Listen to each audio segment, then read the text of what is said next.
கர்த்தருடைய மகா பரிசுத்த நாமத்திற்கு ஸ்தோத்திரம் உண்டாவதாக. எபேசியர் 1:12 நாங்கள் முன் குறிக்கப்பட்டு கிறிஸ்துவுக்குள் அவருடைய சுதந்திரராகும்படி தெரிந்து கொள்ளப்பட்டோம் என்று வாசிக்கிறோம். நம் ஒவ்வொருவரையும் தேவன் அவருடைய சித்தத்தின் ஆலோசனைக்கு தக்கதாக அவருடைய தீர்மானத்தின்படியே நம்மை முன்குறித்திருக்கிறார்.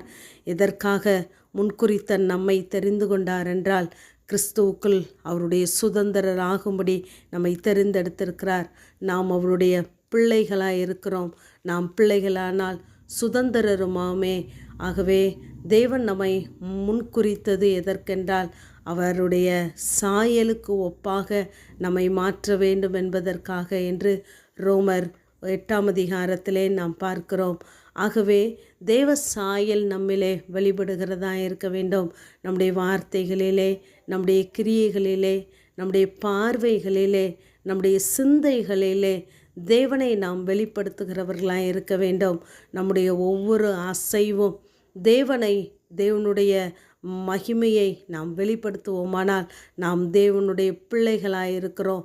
பிள்ளைகளானால் தேவன் நமக்கு வைத்திருக்கிற முன்குறித்த அத்தனை ஆசீர்வாதங்களும் நமக்கே உரியவைகளாக இருக்கிறது.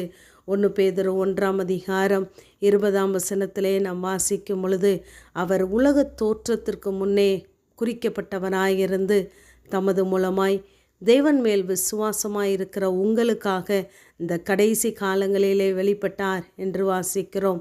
நமக்காய் அடிக்கப்பட்ட அந்த மாசற்ற ஆட்டுக்குட்டியாகிய கிறிஸ்துவின் விலையேறப்பெற்ற இரத்தத்தினாலே நாம் மீட்கப்பட்டு இருக்கிறோம். அவர் உலக தோற்றத்திற்கு முன்பதாகவே அடிக்கப்பட்டாலும் நமக்காக இந்த கடைசி காலங்களிலே வெளிப்பட்டாராம்.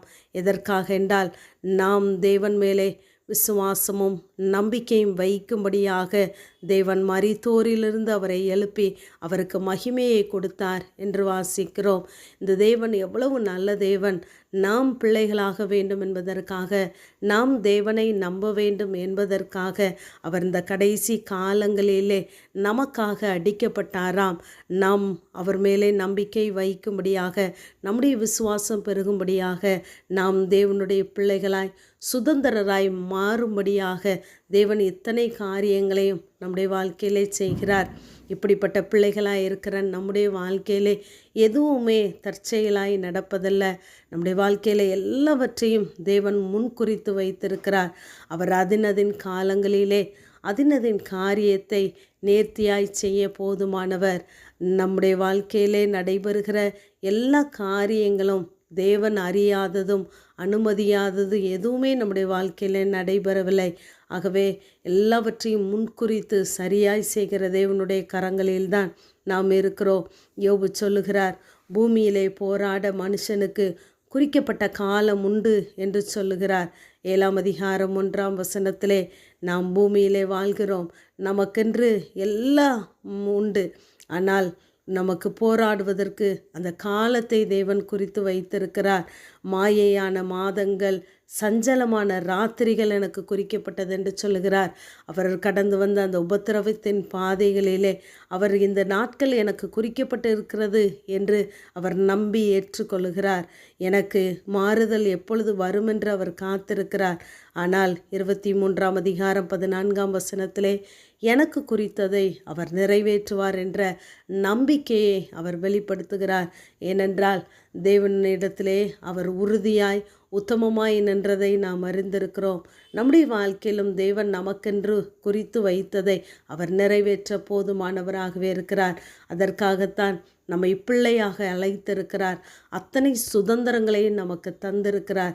ஆகவே நம்முடைய வாழ்க்கையில் வருகிறதெல்லாம் ஓடும் தண்ணீர், அதையெல்லாம் மாறி போகும். நமக்கென்று வைத்திருக்கிற நித்திய ஆசீர்வாதங்களை, முன்குறிக்கப்பட்டதான வாக்குத்தத்தங்களை நிறைவேற்ற அவர் உண்மையுள்ளவராகவே இருக்கிறார்.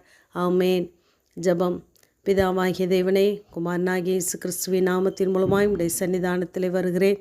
இயேசு கிறிஸ்துவ மூலமாய் தமக்கு புத்திர சுவிகாரராகும்படி முன்குறித்திருக்கிறார் என்ற வேத வார்த்தையின்படி கர்த்தாவே, எங்களை உம்முடைய பிள்ளைகளை ஆக்கும்படியாக சுவிகார புத்திர பாக்கியத்தை தரும்படியாகவே எங்களை முன்குறித்தீரே. அதற்காக நாங்கள் உண்மை ஸ்தோத்திரிக்கிறோம். எங்களுடைய எல்லா காரியங்களும் உண்மையே நம்பி இருக்கிறோம்.